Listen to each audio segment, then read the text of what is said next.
एक बार आपका फिर से स्वागत है। आज फिर एक इंटरेस्टिंग सब्जेक्ट के लिए चलते हैं हम लोग। पिछले सप्ताह हमने आपसे पूछा था कि क्या आप अपने पूर्व जन्म के बारे में जानना चाहते हैं। हर एक व्यक्ति जानना चाहता है कि पूर्व जन्म में मैं क्या था, मेरे साथ क्या घटित हुआ। अब इतनी विशेष जानकारी जन्मों की तो अभी हम एक छोटे से एपिसोड में नहीं दे सकते, लेकिन कुछ शॉर्टकट क्लू हम आपको बता रहे हैं। उन क्लू को जानकर आप अपने पास्ट को जान पाएंगे। आजकल पास्ट के लिए कई टेक्नोलॉजी का उपयोग किया जा रहा है, आप देखते हैं, लेकिन उसमें लाखों रुपए खर्च होते हैं। लेकिन हमारे जो बुजुर्ग थे, हमारे जो पूर्व ज्योतिषी थे, एस्ट्रोलॉजर, इन लोगों ने ज्योतिष में यह चीज़ खोज के पहले निकाल ली थी। आज आप जीवन में कई बार परेशान होते हैं कि फलां व्यक्ति के साथ मैं बहुत अच्छा करता हूँ, तो लेकिन ये फिर भी मेरे साथ गलत करता है, और कई बार आप कुछ कर नहीं पाते। तो इसका मतलब हर बार आपके मन में आता है या आपको कोई बताता है कि कहीं ना कहीं ये पूर्व जन्म के दावा कावा है। हमारे यहाँ एक भाषा में कहा जाता है दावा कावा कहे जाते हैं, या कहीं ना कहीं पूर्व जन्म का कर्ज है जो हम किसी न किसी रूप में इनका चुका रहे हैं। ये बिल्कुल सत्य है। तो आज हम जानेंगे बहुत शॉर्टकट क्लू, क्योंकि इस छोटे से एपिसोड में हम बहुत ज़्यादा जानकारी तो नहीं दे पाएंगे, लेकिन जितनी है आपके लिए सफिशिएंट रहेगी, इसमें से निकालने की कोशिश करिएगा। फिर इसके बाद एक नई नई चीज़ें हम आपको लाएंगे, फिर इसमें आप कहेंगे तो और डिटेल में जाके इसको बना के हम बताएंगे। हमारे ज्योतिष के अनुसार जो हमारी कुंडली होती है, कभी आप अपनी कुंडली को ध्यान से देखिएगा। यदि जो बहुत अच्छा ज्योतिषी है, जो कुंडली देखने वाला है, वह कुंडली देख के आपका भूत भविष्य वर्तमान तीनों बता सकता है। ये फैक्ट है। ज्योतिष चलता है गणना पे, और गणना मतलब ज्योतिष का जो फल बताया जाता है वह चलता है माता दुर्गा की इच्छा पे। दुर्गा जी की यदि इच्छा होगी तो किसी भी ज्योतिषी द्वारा की गई भविष्यवाणी या बताया गया कोई भी फल कभी कटता नहीं। इसलिए ज्योतिष की अधिष्ठात्री हैं दुर्गा जी। तो अब हम इसको आरंभ करते हैं। आपने देखा है कुंडली होती है, उस कुंडली में आपने देखा है बने रहते हैं खाने 12 राशियां। पिछले सप्ताह बताया था हमने 12 का आंकड़ा। तो 12 राशियां, तो 12 खाने होते हैं। उनमें जो मुख्य होता है लग्न कहलाता है। जो जी हाँ, लग्न जो होता है वह हमारे पूर्व जन्म से रिलेटेड होता है। अभी बाकी खाने जानने के लिए तो बहुत कुछ आपको जानना पड़ेगा, लेकिन अभी एक शॉर्टकट में चलिए कि जो लग्न होता है उससे हम पूर्व जन्म के बारे में जान सकते हैं। अब आप सोचोगे कि लग्न हम देखते रहते हैं। आपने देखा होगा लग्न में कभी 1 ग्रह बैठे होते हैं, कभी 2 ग्रह बैठे होते हैं, कभी 4 ग्रह भी होते हैं, तो कभी 5 ग्रह होते हैं। तो यह लग्न से साबित होता है, और उससे फिर देखा जाता है कि पूर्व जन्म में यह जातक कहाँ से आया, कैसे आया। आप लोग अपने घर में जो लोग कुंडली बनवाए हैं, कुंडली जिन्होंने देखी, आप देखना उसमें लिखा रहता है कि फलां जातक इस योनि से आया है ना, इस वर्ण का है, उसमें सब लिखा होता है। ये बिल्कुल फैक्ट है, क्योंकि कुंडली बनती है हमारे पूर्व जन्म के कर्मों के द्वारा, और पूर्व जन्म में जो घटित हुआ उससे एक नई कुंडली का निर्माण इस जन्म में होता है। तो आपका समय नहीं गंवाएंगे, हम आपको चलते हैं लेके। अब आप बहुत अच्छे से देखिएगा इसको शॉर्टकट में कि यदि लग्न में बुध या चंद्र स्वराशि का हो, बुध या चंद्र स्वराशि का हो, तो वह व्यक्ति पिछले जन्म में सद्गुणी व्यक्ति था, मतलब अच्छा व्यक्ति था, धार्मिक व्यक्ति था, सारे गुण उसके अंदर विद्यमान थे।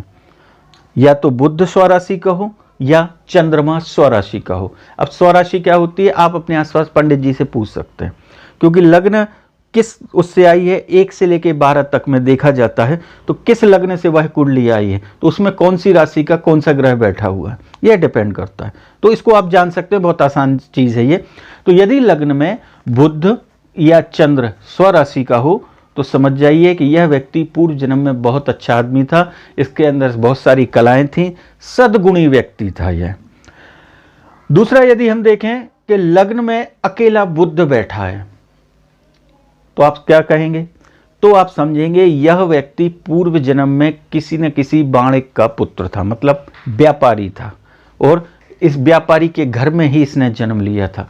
सारे जीवन भर इसने समस्त सुख भोगे और व्यापार द्वारा इसने अपना पूरा जीवन अर्जन किया, यदि अकेला बुध हो तो।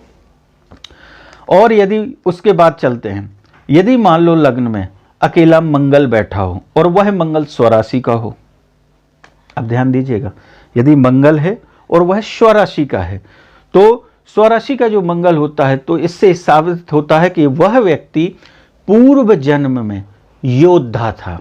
अब आप कहोगे योद्धा माने युद्ध तो पहले होते थे राजा महाराजाओं। योद्धा का मतलब यह है कि पहले योद्धा कहे जाते थे, आज हम कहे जाएं तो उसको आज की भाषा में सैनिक था, पुलिस में, मिलिट्री में, है ना, या किसी न किसी ऐसे उसमें था जहां उसको लड़ाई लड़ने की वो दी जाती है, तो वह योद्धा था। तो यदि मंगल स्वराशि का लग्न में बैठा हो तो समझ जाइएगा कि वह व्यक्ति पूर्व जन्म में योद्धा था, पुलिस में था, मिलिट्री में था, सैनिक था, कुछ भी आप इसको मान सकते हैं। और यदि लग्न चौथे और 12वें भाव में, यदि छठे, सप्तम और 10वें भाव में मंगल हो, ये ध्यान रखिएगा, लग्न में तो स्वराशि का मंगल हो तो वो योद्धा था, लेकिन लग्न चौथे, 12वें भाव में और छठे, सप्तम, 10वें भाव में यदि मंगल हो तो समझ जाइएगा वह व्यक्ति पूर्व जन्म में अत्यंत क्रोधी स्वभाव का था और उसका दशांश इस जन्म में आएगा तो वह व्यक्ति इस जन्म में भी क्रोधी स्वभाव का रहेगा और अत्यंत क्रोधी स्वभाव का रहेगा। पूर्व जन्म से भी इस जन्म में उस जन्म के गुण आते हैं। तो ये ध्यान रखिए, जो हमने आपको बताया है, अपनी कुंडली के ग्रहों के खाने में इनको आप देखेंगे तो आप समझ जाएंगे कि आप कहते हैं ना, इस व्यक्ति को कितना ही समझाते हैं फिर भी इसका क्रोध खत्म नहीं होता, ये बात बात में चिड़चिड़ाता है, हमेशा चिड़चिड़ा बना रहता है या बनी रहती है। इसका रीज़न ही होता है कि यह पूर्व जन्म में जो है अत्यंत क्रोधी स्वभाव होने के कारण इसने वह गुण नहीं छोड़े और जब यह नया जन्म ग्रहण किया तो उसमें भी उसकी प्रवृत्तियां आज भी विद्यमान हैं। अब आप चलते हैं, यदि 4 ग्रह, कभी कभी लग्न में होते हैं एक साथ 4 ग्रह, कभी 5 भी होते हैं, यदि लग्न में 4 ग्रह या उससे अधिक उच्च राशि के हों, श्रेष्ठ राशि के, उच्च राशि के हों या श्रेष्ठ राशि के हों और स्वराशि के हों, तो वह व्यक्ति उत्तम योनि और अच्छा जीवन, अच्छे सुख भोग कर उसने दोबारा जन्म लिया है, यह हमारा ज्योतिष कहता है। यदि ये 4 ग्रह अच्छे स्वराशि के और उच्च राशि के हैं तो वो व्यक्ति पूर्व जन्म में भी धनाढ्य था, अच्छे परिवार का था, उसने समस्त सुख भोगे, उसे जीवन में किसी चीज़ की कमी नहीं रही, उसके बाद फिर वो इस जन्म में फिर से आया है अच्छे सुख भोग भोगने के लिए। फिर आइए इसके आगे चलते हैं, यदि 4 ग्रह और उससे अधिक ग्रह, 4 या 5, तो कभी कभी 6 भी हो जाते हैं, तो 4 ग्रह या उससे अधिक के ग्रह नीच राशि के हों तो आपको ये सबसे रहस्यमयी बात आप जान सकते हैं। देखिए 5 से ऊपर राशि जो जाती हैं उनमें कई ग्रहों की स्थितियां, उनको नीच राशि के ग्रह बोला जाता है। एक ज्योतिष है, बहुत बड़ा है, उसको एकदम शॉर्टकट में आपको नहीं बता सकते, तो इस रहस्य को जानने के लिए ये बड़ी रहस्यमयी बात है। यदि लग्न में 4 ग्रह नीच राशि के बैठे हों या 4 से अधिक ग्रह बैठे हों तो आप समझ जाइए इस व्यक्ति ने पूर्व जन्म में सुसाइड की थी, आत्महत्या की थी, और फिर आत्महत्या करने के बाद इस व्यक्ति ने प्रेत योनि में पहुंचकर प्रेत बनकर इसने समय भोगा और उसके बाद यह फिर जन्म लेकर आया है। और ये जन्म में कई बार वो है कई चीज़ों से परेशान रहेगा। कई बार होते हैं कि उसके सिर में दर्द बना रहता है, कमर में दर्द बना रहता है, दवाई भी खा लो तो असर नहीं होता, या स्वभाव में अंतर आ जाता है, बातचीत में अंतर आता है, कई चीज़ें बार बार रिपीट होती रहती हैं। जैसे एक एग्जाम्पल हम देते हैं आपको, हमारे पास एक आगरा का पेशेंट आया हुआ था, उसके यहाँ कंधे में दर्द बना हुआ था। उसका कंधे का दर्द जो है बचपन से था, जब से उसने होश संभाला। तो उसने दिल्ली, महाराष्ट्र, बम्बई, नागपुर, उसने सब जगह देखा है। जब वो आया हमारे पास, हमने भी उसको मेडिसिन दी, दवाई दी, और उसके बाद 20 दिन की मेडिसिन के बाद भी उसको इतना सा भी आराम नहीं। जब वो कहने लगा कि महाराज जी आराम नहीं हो रहा है, तो हमने उसको एक दिन कुंडली बुलवाई। हमने कहा भाई आप कुंडली बताइए आप। जब उसकी कुंडली निकाली तो उसने जब कुंडली में देखा कि वास्तव में नीच राशि के 4 ग्रह उसके बिल्कुल लग्न में बैठे हुए थे, जो हमारे मन में शंका थी, और फिर उसका जब पूरा गणित निकाला तो उसमें यह समझ में आया कि इस व्यक्ति का पूर्व जन्म में मर्डर हुआ था और यहां पर हथौड़े मार मार के उसको मारा गया था। यह चीज हमने उसको बताई कि आपकी कुंडली के अनुसार ऐसा ऐसा योग बन रहा है और आपका जो है पिछले जन्म में ऐसा हुआ था। आप विश्वास नहीं करेंगे, 24 घंटे के अंतराल से जब दूसरे दिन वह व्यक्ति आया, मात्र उसको अपना पूर्व जन्म जानने के कारण उसका वह दर्द ऑटोमेटिकली बिना मेडिसिन के ठीक हो गया। कई बार पूर्व जन्म के कर्म हमें इस जन्म में परेशान करते हैं, यह सत्य है। तो अब आप समझ गए होंगे कि यदि 4 ग्रह या उससे अधिक नीच ग्रह लग्न में बैठे हैं तो आप समझ जाएं कि उस व्यक्ति ने आत्महत्या की हुई थी। अब आगे चलते हैं। यदि लग्न में गुरु हो, बृहस्पति, तो आप समझ जाइएगा जातक अकेला गुरु हो, बहुत धार्मिक स्वभाव का था। पूर्व जन्म में धर्म कर्म करना, पूजा पाठ करना, भगवान को भोग लगाना, उसके बाद भोजन करना, जो धार्मिक प्रवृत्ति होती है, इस स्वभाव का वह व्यक्ति था और उसी के गुण आने के कारण बचपन से इस जन्म में वह ईश्वर से जुड़ाव उसका रहता है। यदि उच्च का गुरु लग्न को देख रहा हो, मान लो लग्न में गुरु ना है, नहीं है, लेकिन और कहीं किसी खाने में गुरु बैठा है और अपनी उच्च का है, अच्छी राशि का है, स्वराशि का है, और वह देख रहा है लग्न की ओर, ये कुंडली का एक गणित है, वह देख रहा है कुंडली की ओर, तो आप समझ जाइए कि वह व्यक्ति पूर्व जन्म में साधक था। साधक मतलब साधना करने वाला, साधु था, धर्मात्मा था, बैरागी था। ये विशेषता रहती है, पूर्व जन्म में वह बैरागी रहा होगा।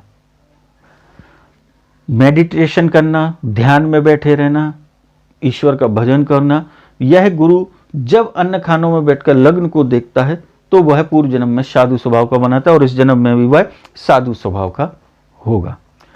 और गुरु यदि छठे या पंचम या नवम भाव में हो तो फैक्ट है, बिल्कुल ध्यान रखिएगा, पंचम, छठे भाव में और नवम भाव में यदि गुरु है तो समझ जाइए यह व्यक्ति पूर्व जन्म में सन्यासी था और कोई गलती होने की वजह से वह मुक्त नहीं हो पाया, उसे फिर से किसी उच्च कुल में पैदा किया। इस बात को भगवान श्री कृष्ण गीता में कहते हैं कि हे अर्जुन, जब अर्जुन ने पूछा कि प्रभु जो लोग इतनी तप करते हैं, तपस्या करते हैं, अग्नि में बैठे हैं, बर्फ में बैठे हैं, ठंड सहन कर रहे हैं, सब कुछ कर रहे हैं, उसके बाद भी उनकी क्या गति होती, तो भगवान ने स्पष्ट कहा है श्रीमद् भागवत गीता में कि अर्जुन, जो व्यक्ति सन्यासी होते हैं और कोई कारणवश उनकी कहीं ना कहीं उस तप में कोई कमी रह जाती है, तो तुमने अच्छा प्रश्न किया कि उनकी क्या गति होती है, तो उनकी अगले जन्म में क्या गति होती है कि वह एक हाईएस्ट कुल में जन्म लेते हैं। यह या तो वह देश के राजा बनते हैं या राजा जैसे राजशाही घरों में जन्म लेते हैं, और फिर वह जन्म लेने के बाद उनके जो पूर्व जन्म के जो गुण थे वो उनके साथ चलते हैं, तो कुछ समय यहाँ वह भोगते हैं और उसके बाद फिर बैराग धारण करके निकल आते हैं, जिसका इतिहास आप हम सब लोगों ने पढ़ा है, चाहे महावीर स्वामी का हो चाहे गौतम बुद्ध का हो, कि राजा होते हुए भी एक समय बाद इन्होंने सब कुछ त्याग दिया था। यह तय करता है। अब चलते हैं सूर्य की ओर। यदि सूर्य छठे, 8वें और 12वें भाव में हो, ध्यान रखिएगा, सूर्य छठवें, 8वें और 12वें भाव में हो और तुला राशि का हो, यदि सूर्य तुला राशि का हो तो आप समझ जाना इस जातक ने पूर्व जन्म में सारे भ्रष्ट कार्य किए हैं, जितने भ्रष्ट से भ्रष्ट होते हैं उतने भ्रष्ट कार्य किए हैं और सारा जीवन भोगे हैं, भ्रष्ट काम करके, बुरे काम करके, उनसे पैसा अर्जन करके, और वह प्रवृत्तियां इस जन्म में भी उसको चोरी, छल, कपट, रिश्वत लेना ये सिखाती हैं। आप इन कुंडलियों को किसी भी आसपास जातक की आप देख सकते हैं और उसका पूर्व जन्म आप जान सकते हैं। यदि लग्न में या सप्तम भाव में, एक लग्न होता है फिर 7वां भाव होता है जस्ट सामने, तो यदि लग्न में या 7वें भाव में शुक्र बैठा हो, शुक्र हो तो वह पूर्व जन्म में या तो बहुत धनाढ्य सेठ रहा होगा या राजा रहा होगा। जैसे आज का हम देखें तो नगर सेठ कह सकते हैं, या मंत्री बना होगा, विधायक होगा, अपने क्षेत्र का राजा होगा। ये कुंडली आप देख सकते हैं। आजकल तो नेट पे आप लोगों के पास सुविधा है, हमारे इस बताई हुई चीज़ों को आप प्रैक्टिकल देख सकते हैं। आपके नेताओं की, अभिनेताओं की, उनकी कुंडली आप खोलिए, गूगल पे खोलेंगे और ये चीज़ें आपको प्रैक्टिकल में मिलेंगी। तो यदि लग्न में या सप्तम में शुक्र हो तो वह सेठ था या राजा था और समस्त सुख भोग कर वह जन्मा है, और जो कुछ सुख की चाह उसके अंदर रह गई वो इस जन्म में भोग कर फिर वह मुक्ति की ओर चलता है। यह हमारे ग्रह हमारे जीवन को तय करते हैं। अब हम चलते हैं, यदि लग्न में एकादश मतलब 11वें भाव में, 7वें भाव में, चौथे भाव में शनि हो, ध्यान रखिएगा, यदि लग्न में शनि हो, 11वें भाव में शनि हो, सप्तम भाव में शनि हो, चौथे भाव में शनि हो, तो उसने पूर्व जन्म में टोटल पाप पूर्ण कार्य किए हैं, केवल पाप ही पाप किया है। आप पाप हर प्रकार का होता है, उसका विश्लेषण हम नहीं कर सकते, लेकिन आप समझ सकते हैं वह जीवन पाप कर्म करते हुए आया है और इस जन्म में भी कुछ प्रवृत्तियां उसकी हैं जो उसको पाप की ओर ढकेलती हैं।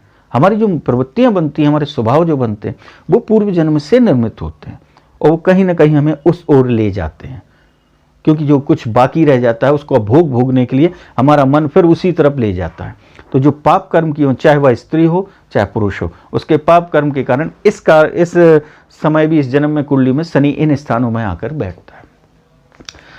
अब चलते हैं, यदि लग्न या सप्तम भाव में राहु हो, अब ये ध्यान रखिएगा, राहु और जो केतु की स्थिति होती है, तो यदि लग्न में या उसके सामने सप्तम भाव में राहु हो तो ये ध्यान रखिएगा उस व्यक्ति की स्वाभाविक रूप से मृत्यु नहीं हुई होगी। आज आप बहुत देखते हैं कि आदमी की जो मृत्यु स्वाभाविक प्राकृतिक नहीं होती, कई बार होती है ना कि वह रात में सोए और फिर सुबह उठे नहीं, ये स्वाभाविक मृत्यु हो गई। 80 साल के हो गए थे, 90 के हो गए थे, 100 के हो गए, ये स्वाभाविक मृत्यु कहलाई। लेकिन ये जो स्वाभाविक वर्ड आता है ये राहु तय करता है और यहीं से बनता है आदमी का योग, एक्सीडेंटल योग। जो आपके ज्योतिषी हैं, आप ब्राह्मणों से मिलें, वो बता सकते हैं। यदि लग्न में यहाँ कहीं ऐसा आता है, आपके लग्न में यदि राहु या सप्तम भाव में राहु बैठा है तो क्या आपकी कुंडली पर असर डाल रहा है, आप अपने ज्योतिषियों से जरूर दिखाएं, क्योंकि यह इस समय भी आपके कहीं ना कहीं एक्सीडेंटल योग पैदा करेगा या बीमारी द्वारा। ये पूर्व जन्म में गंभीर बीमारी से मरा होगा व्यक्ति, एक्सीडेंट हुआ होगा या कहीं से कूद के मरा होगा या सुसाइड, कहीं भी किसी भी कारण से होता है, यह राहु तय करता है। क्योंकि यह दिमाग पर बैठकर इतने विचार नेगेटिव पैदा करता है कि यह आदमी को सुसाइड करने की ओर ढकेल देता है और क्रोध में गाड़ी चला रहे हैं, भिड़ जाते हैं, आज भी आप देखते रहते हैं, ये चीज़ें होती हैं।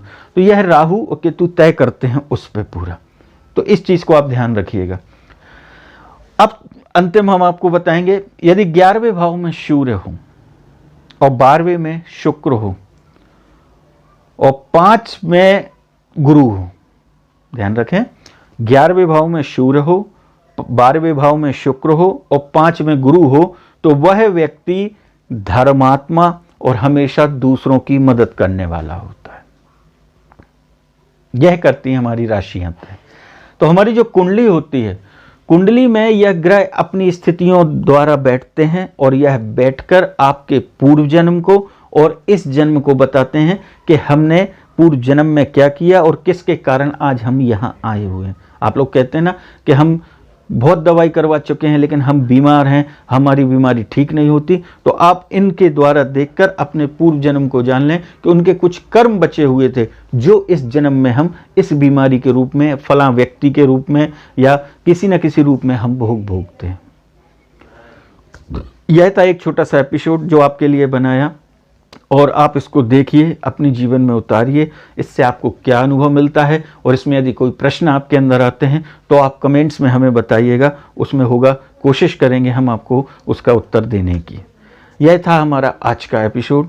अच्छा लगे और अच्छी जानकारी लगे और इस जानकारी तक आप चाहते हैं कि लोगों को बिना पैसा खर्च हुए उसे अपने पूर्व जन्म में घटित घटनाएं और इस जन्म में हमारी होने वाली परेशानियों को दूर करना है, तो इस वीडियो को आप सब तक पहुँचाइए। इस जानकारी को आप रखिए। हमारा धर्म अंधविश्वास नहीं है, हमारा धर्म साइंस है और ये बहुत बड़ा साइंस है। इसको जानने के लिए आपको यह छोटा सा एपिसोड हमने बनाया था। और इसका विश्लेषण जानना चाहते हैं तो हमें कमेंट्स में बताइएगा, हम और डिटेल में इसको लाएंगे धीरे धीरे करके, क्योंकि एक छोटे से वीडियो में इतना सब नहीं दे सकते, लेकिन कई वीडियो एपिसोड बनाने पड़ेंगे एक एक ग्रह के विश्लेषण देने में, क्योंकि एक एक ग्रह में 12 एपिसोड हमारे तैयार होंगे, क्योंकि एक ग्रह का हम फिर डिटेल में दे पाएंगे यदि आप चाहेंगे तो यह था हमारा पिछले सप्ताह का वीडियो। अगले सप्ताह हम आपके लिए इसी में से एक चीज़ निकाल के लाएंगे जो हमारी कुंडली में लिखित होता है। आपको आश्चर्य होगा जानकर, हमारी कुंडली में जन्म से मृत्यु तक का समय होता है। कई बार कुंडलियों में अब तो बंद कर दिया है पंडितों ने, नहीं तो हमारे ब्राह्मण लोगों ने कुंडली बनाते समय लास्ट में लिख देते थे फला नक्षत्र में यह व्यक्ति देह त्याग करेगा। पहले भी हम कुंडली बनवाते थे, उस पर लिखवा देते थे। लेकिन एक बार क्या हुआ, एक लेडीज़ मेरे पास आई, उसने कहा मुझे बच्चे की कुंडली बनवानी है। हमारे पास तो समय नहीं था, हमारे ब्राह्मण द्वारा हमने उसकी बनवा दी। अब कुंडली बनने के बाद उसमें लिखा था ये 85 वर्ष की आयु में इस नक्षत्र में यह देह त्यागेगा। वो आके रोने लगी, कहने लगी कि गुरुजी आपने बना दी है, अब बताओ वो 85 साल में देह त्यागने की आपने लिख दिया। हमने भैया आप रहेंगी जब तक, सोचिए आप, जो उसका जन्म हुआ है उसको तो जाना है, तो उसका जो समय लिख दिया है तो उस समय उसको ध्यान रखना है इस चीज़ का, और उसका जब पूर्ण समय होगा तो वह देह त्यागेगा। और 85 वर्ष में त्यागना है, अभी वो है 6 महीने का। इस ज्योतिषी गणना को लोग बात फिर अपने अंदर से अपनी भावनाओं में ले लेते हैं, इसलिए आजकल ब्राह्मण लोग इस चीज़ को डिटेल में नहीं लिखते, लेकिन होता है। तो अगले एपिसोड में एक कोशिश कर रहे हैं, उससे आपको जानने मिलेगी कि पूर्व जन्म में हमारी मृत्यु कैसे हुई थी। इसमें तो हमने बहुत कुछ चीज़ें खोल दी हैं, लेकिन इसके बाद भी हट के लाएंगे एक, यदि आप चाहेंगे तो। आशा करता हूँ आज का यह एपिसोड आपको अच्छा लगा होगा, और अच्छा लगे तो सब लोगों तक शेयर करें, जिससे सबको यह जानकारी मिले। हमारा धर्म अंधविश्वास नहीं है, इसको आप साइंटिफिक रूप में लेंगे और आप अपने जीवन के बारे में जान सकेंगे, तो बहुत सी परेशानियाँ आप अपने आप खुद खत्म कर सकते हैं। भगवान श्री कृष्ण आपकी सारी मनोकामनाएं पूरी करें, आप स्वस्थ रहें, आपके सारे बिगड़े काम बने, इसी आशा सहित अब आज्ञा दी।